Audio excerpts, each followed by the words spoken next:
Bitcoin continues to sit above $9,000. I'm not going to bother with TA today. Same story as like a video update I did a couple days ago. Indicators, some of them show overbought conditions, but trend line is still intact. So further move up is 50-50. I'll revisit it when something changes. Now, if you're not aware, Libra launches today, the Facebook coin. Not actually talked about this too much, so I guess it's time. But Facebook is building a centralized payment processor on top of the US dollar and calling it a blockchain, most likely to avoid issues with international regulation. Can you imagine if they just admitted the truth, that they're running a bank? FBI, open up! Yeah, I can hear their head office is being raided already.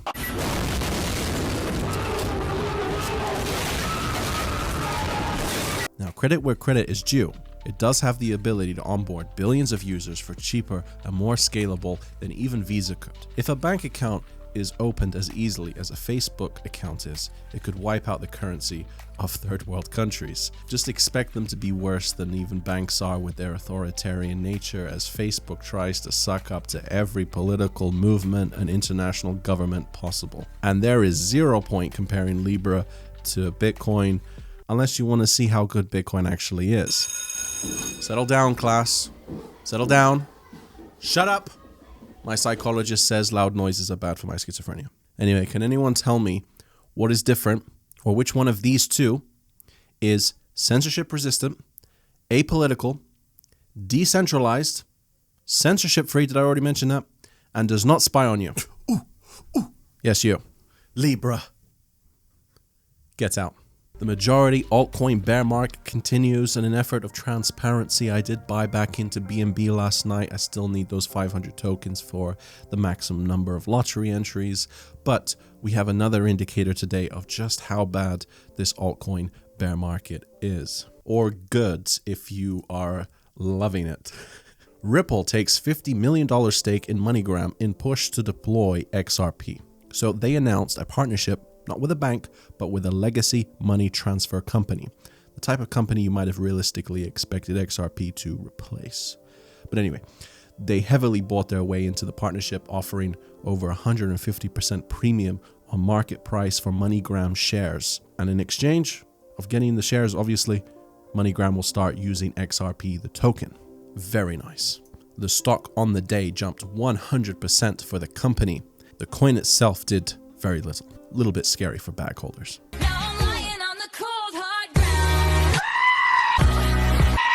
There is a discussion to be had about why there wasn't more of a pump. Ripple's investment comes a year after MoneyGram's rival Western Union ended a trial experiment with XRapid, saying the XRP transfer service had not produced any significant savings. Or a plethora of other possibilities, but I guarantee you, if this news broke back in 2017, easy 500% gains. I mean, 10 to 20% with no news in a single day was quite common. So this, wow.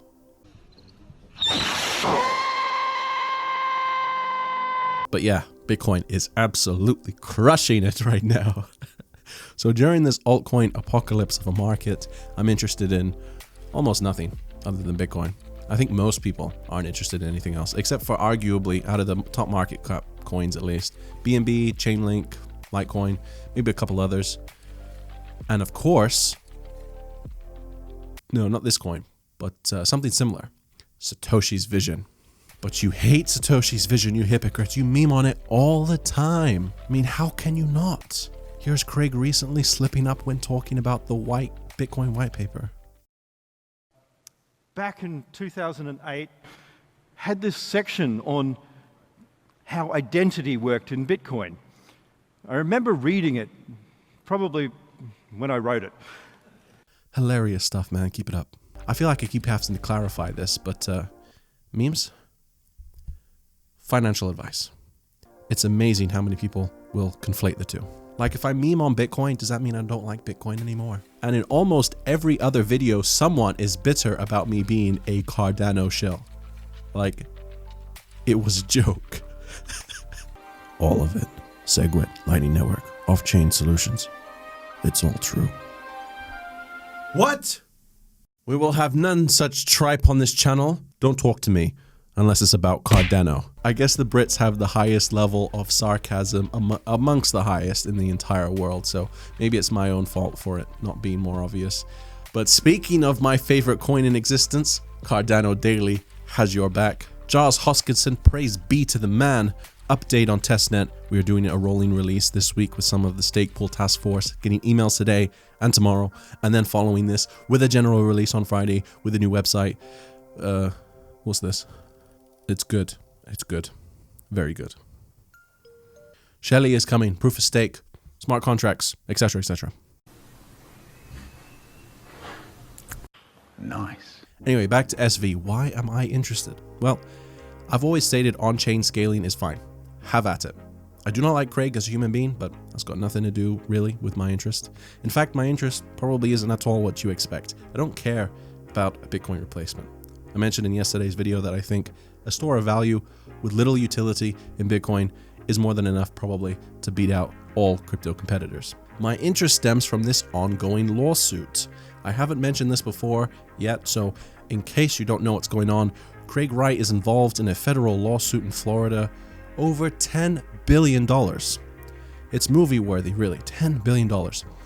He is being sued by the family of the now deceased computer genius Dave Kleinman. Allegedly, okay, emphasis on allegedly, the two at least mined Bitcoin together between 2009 and 2013, with the total Bitcoin holdings estimated to be 1.1 million. This is the figure Satoshi himself is estimated to have mined, about $10 billion at today's prices. The family alleges that Craig stole the wallets, that he actually forged documents to try and prove ownership, and they are suing for at least half of those Bitcoins, so around 500,000 of them. So on May 6th, the court held a hearing on this case. Now, if this is turned into a movie, it's probably going to be a comedy. Craig claims he doesn't actually have access to those coins right now. They are in what's known as a blind trust, where the keys to the wallets are separated between various individuals, which he may or may not even know the identity of. And you need access, you need permission from all of them in order to gain access to them.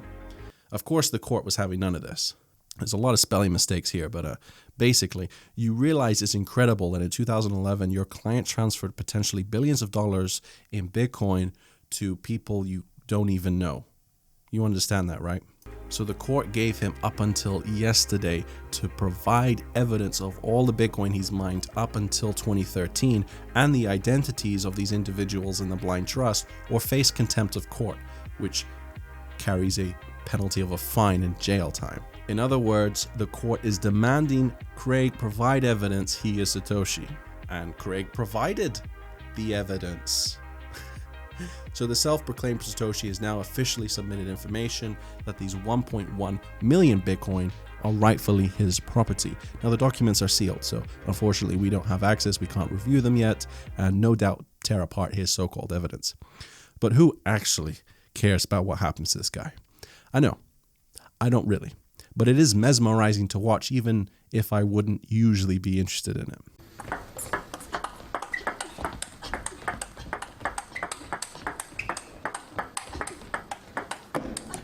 Oh my goodness. The actual reason I'm sharing the story with you is to bring context to the SV situation. Craig Wright may very well have this wallet with 1.1 million Bitcoin. The Kleinman family certainly think he does, but most likely doesn't have access to it. If he did, he could have proved that he's Satoshi before now. Enter Calvin Ayre, Craig's buddy in crime. Calvin is a billionaire who runs a giant mining pool. And I'm going to go out on a limb here, but let's assume for a moment. Let's assume Craig stole Kleinman's million Bitcoin, allegedly 4 signatures to try and prove it was actually his property all along. And with that lie came a lot more, making up a whole slew of stuff online to prove he is Satoshi because he wants that million Bitcoin legally. Now, brute force opening a Bitcoin wallet you don't have the key to is theoretically possible. It would take a tremendous amount of time and computing power. Calvin Ayre just so happens to run one of the biggest computing networks in the world. He's also hell-bent on proving Craig is Satoshi. Why? Call me crazy, but I'm seeing a connection here. Now, this is crazy, right? This could all totally not be true. But let Let me give you some more context to this. With the changes from the original Bitcoin and what they've done to add SegWit and whatever else, they don't understand the system well enough, and they will learn next year that there is a fatal flaw in BTC. And by fatal, I mean there won't be any BTC at the end of next year. Kind of a dumb thing to say. Like, things can be patched if necessary. It happens all the time, actually. But the point is, Craig is hostile to BCH, to BTC, to XRP, to people in general. And I'll say this quite frankly because I've got more money than your country. What would he do with 1.1 million Bitcoin if he, number one, doesn't go to jail over this climate case, number two, actually has the wallets, and number three, Calvin manages to brute force it open? It's a very unlikely set of circumstances, but it's why I've increased my holdings in SV now to about 5% of my crypto portfolio. Sort of an insurance policy should the worst happen, and I have about 3% in BCH. But I am 92% in this coin. No, not this again. Bitcoin 2, the real Bitcoin. I'm just joking, I have no idea what that is. Anyway, we have a sponsor today. Now, these help keep my channel running and enable me to do YouTube full time. Without them, I wouldn't be able to. So realistically, they are the best thing to happen to this channel. I don't think I've really explained that well enough before, but it's with that in mind that I hope you give a warm welcome back to Nicholas, who has worked on an interesting technology review of a company that has been working from 2014 and never had an ICO. But that's it from me. I hope you enjoyed this. Let me know what you think of this situation, and I'll see you on the next one. My life has been made very easy by this company asking for a view because they are around since 2014 and never had an ICO, and all they wanted me to do was tell you about this new technology, X Router, which is finally out. I mean, people have been raising money for this, and they already did it with zero funding, and they've been community funded since 2014. So you might want to listen carefully. If you're a developer, you will find this very interesting. If you're not, you might still want to watch to educate yourself, since I will also expand upon and talk about the company in general. They never asked me to talk about this from an investment standpoint, but I will still analyze their company and give you kind of a final score, which after a day's worth of research, my objective score is actually pretty high, which is very rare. I'm a very skeptical person. So obviously they have this, block token, which is around forever, but that's not the focus of this video. The focus is the X Router technology, which was just released. It's in beta right now, and this is a huge list of chains it's already interoperable with, and you can use it with. You can see how many nodes they have for Bitcoin. They have a bunch of nodes for Dash, Digibyte, Dodge, and so on and so on. It's a very long list. Now, if you look at just a tiny bit of history about Block and Blocknet, because I haven't heard of it before, I found it very funny that they had an initial exchange offering in 5 years ago on Bittrex. They did this stuff before it was cool. I just found it impressive. Now they raised only a 0.3 million, and that money has been used to jumpstart the funding, and ever since they have been pretty much community and crowd funded, and it's a very beautiful decentralized architecture. The team has to approve every dollar that's spent is approved by the community and voted upon. Even this video, which is part of their marketing plan to talk about their technology, was transparently approved by the community. So this is a test that was done for the X Router technology last year. This is a demo, a YouTube video, and what it does is it pretty much allows you to build upon any blockchain and have access to a bigger audience and not be focused, so not be stuck with one chain. So if you want to make a Ethereum dApp, you don't have to only use Ethereum. I'll talk about the use cases in a moment, and I will also talk about some of the drawbacks later in the video, because I want to give you just a complete overview of them as a company. I put a lot of research into this, and I feel it's a very objective look. Now, this is how they put it in the press release. So developers can now mix and match any blockchain with the world's first blockchain router. Now, don't confuse this with an actual physical router. It's not like an internet router. It's not physical. It's obviously not something you put in your home. It's just called extra because it accomplishes the same thing, but for blockchains. And any and all blockchains, including distributed ledger technology, such as IOTA and Hashgraph, and private chains like Hyperledger are now accessible. And you can even utilize any external source of information. So if we look at, these are like the oracles already built, and these are being built, daily, and we'll see way more of them in the coming weeks. So if you want to pull data from Twitter, from live sports, the odds for sports, like 4chan, global stocks, exchange rates, currency list, if you can imagine it, even like weather information, like at the bottom, if you can imagine it, it's probably already being made. And the beautiful thing is you do not have to download the blockchain which you want to utilize. Previously, if you wanted to build upon Ethereum and make some complicated smart contracts, you would have to pretty much download like gigabytes and even terabytes of data in some cases. So if you want a full Archive Ethereum node, it's almost 3 terabytes of data. That's 2,600 gigabytes of data at the moment, and it grows every day. Now, it also has lots of potential use cases. There isn't many use cases right now since it just got released. So this is a list of potential use cases people can make themselves. It's up to them what they want to build. So this is just the ones I found the most interesting. So in supply chain, you have many different companies like rail, truck, boat, airplane, and sometimes this information will not be in one place. What XtraRoot can do is gather information from any chain and put it together for the distinct full view of one shipment. Also, if you want to make like an Ethereum application, but you need like a lots of storage, which Ethereum doesn't offer, you can utilize storage from other blockchains which are made for storage, like Filecoin, Sia, or whatever. And there's many more use cases of gathering data from multiple decentralized marketplaces, or just combining many things from different blockchains into one. So the API is already available. You can already build whatever you want. It's very easily explained, in their API page.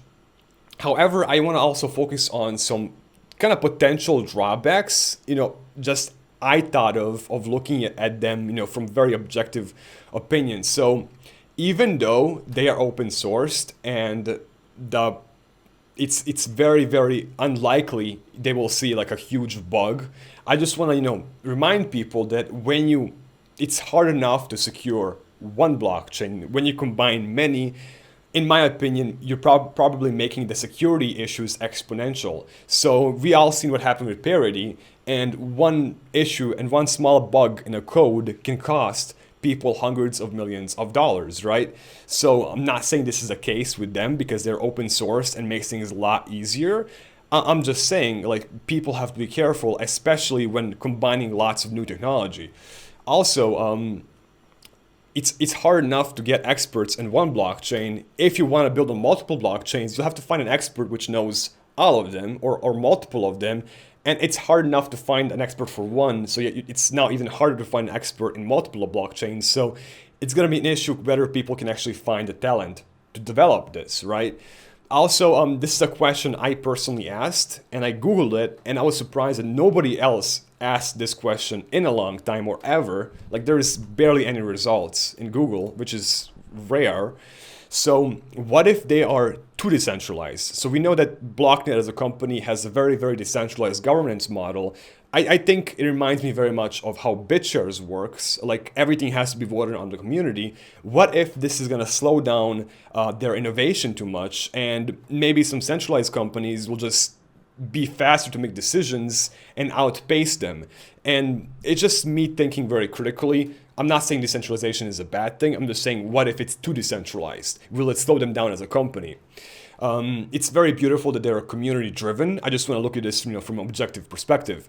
Also, I've kind of highlighted some of their current big competition, like all these big companies like Cosmos, the Atom are talking about connected blockchains. It seems to be a buzzword of the last few projects that were released.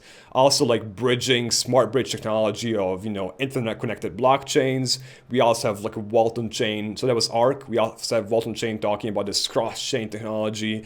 And we also have Komodo that has been in the works for some time about interoperable multi-chain ecosystem. Obviously Chainlink talking about, smart contracts on any blockchain. So they obviously have lots of competition.